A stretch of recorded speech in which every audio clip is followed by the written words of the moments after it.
23년을 키운 아들이었다. 밥을 먹이고 재우고 학교를 보냈다. 그 아들이 어느 날부터 아버지를 때리기 시작했다. 50대 남성이 있었다. 노동으로 하루를 보내고 소주 한 병으로 하루를 마감하는 사람이었다. 같이 사는 건 23 아들 하나. 보통이라면 아버지가 아들을 걱정하는 나이인데 이 집은 반대였다. 아들이 아버지를 폭행했다. 한두 번이 아니었다. 2011년 5월 7일 저녁 7시 아버지는 일을 마치고 소주를 한 병 정도 마신 채 집에 들어왔다. 방마다 전등이 켜져 있었다. 아들이 끄지 않고 나간 거다. 별것 아닌 일이었다. 전화를 걸어 잔소리를 좀 했다. 근데 그게 말다툼이 됐다. 혼자 저녁을 먹고 냉장고에서 돼지 껍데기를 꺼내 삶기 시작했다. 소주 한 잔 더 하려고. 그런데 전화를 하다가 냄비를 태워버렸다. 좁은 주방에 탄 냄새가 가득 찼다. 밤 11시 반 아들이 집에 돌아왔다. 현관문이 열리자마자 탄 냄새를 맡았을 거다. 가스레인지 위에 시커멓게 눌어붙은 냄비. 아들이 먼저 입을 열었다. 또 뭘 태운 거냐고. 아버지도 지지 않았다. 전등은 왜 다 켜놓고 나갔냐고. 목소리가 높아졌다. 좁은 아파트 안에서 아버지와 아들의 고함이 부딪혔다. 그러다 아들의 눈에 뭔가 보였다. 어머니 방문 나사못으로 잠겨 있었다. 아버지가 잠근 거였다. 아들의 얼굴이 일그러졌다. 아들은 옷걸이 행거에서 파이프를 뽑아들었다. 금속 파이프. 그걸로 아버지의 엉덩이를 때렸다. 한 대, 두 대, 허벅지까지. 아버지가 방으로 도망쳐 문을 잠갔다. 그러자 아들은 부엌칼을 들고 와 방문을 3번, 4번 찔렀다. 쿡, 쿡. 나무문 사이로 칼날이 보였다. 문이 열리자 다시 시작됐다. 아들은 아버지의 목덜미를 잡았다. 그대로 주방으로 끌고 갔다. 형광등 불빛 아래 좁은 주방 장판 바닥 위에 아버지를 쓰러뜨리고 발로 등을 밟았다. 한 번이 아니었다. 여러 번. 바닥에 엎드린 채 밟히던 아버지의 손이 싱크대 쪽으로 뻗었다. 싱크대 문을 열었다.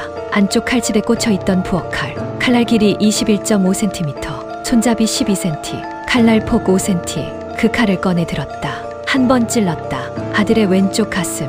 칼날은 심낭을 뚫고 좌심실까지 파고들었다. 3.5cm 깊이의 상처. 단 한 번이었지만 그걸로 끝이었다. 23시 57분. 아들은 그 자리에서 심장 자창으로 사망했다. 23이었다. 법정에 선 아버지. 변호인은 정당방위를 주장했다.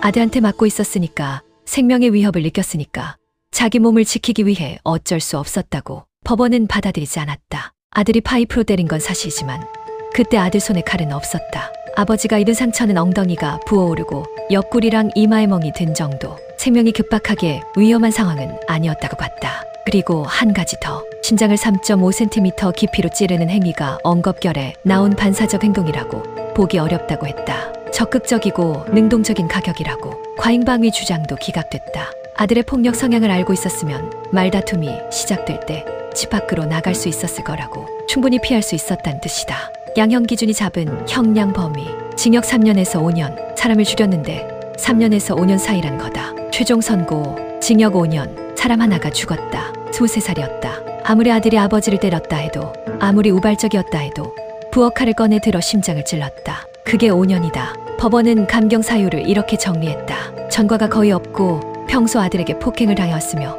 우발적 범행이고 범행 후 아들을 구호하려 했고 반성하고 있다고. 맞는 말이다. 다 사실이다. 그런데 이것도 사실이다. 23살짜리 청년이 아버지가 휘두른 칼에 심장이 찢어져서 죽었다. 그 자리에서 단 한 번에. 법원은 또 이렇게 말했다. 아들의 폐륜적 행동은 비난받아 마땅하지만 아버지로서 아들을 잘 양육할 책임도 피고인에게 있다고. 묘한 말이다. 제대로 키우지 못한 책임은 아버지한테 묻고 그 아들을 죽인 것에 대해선 5년을 주는 거니까. 5년이면 60대 초반에 나온다. 세상에 돌아온다. 아들은 돌아오지 않는다. 23에서 멈췄다. 누구의 잘못이었을까? 때리는 아들도 칼을 드는 아버지도. 이 집엔 오래전부터 아무도 지켜주는 사람이 없었던 건 아닐까? 여러분들은 이 판결이 맞다고 생각하시나요?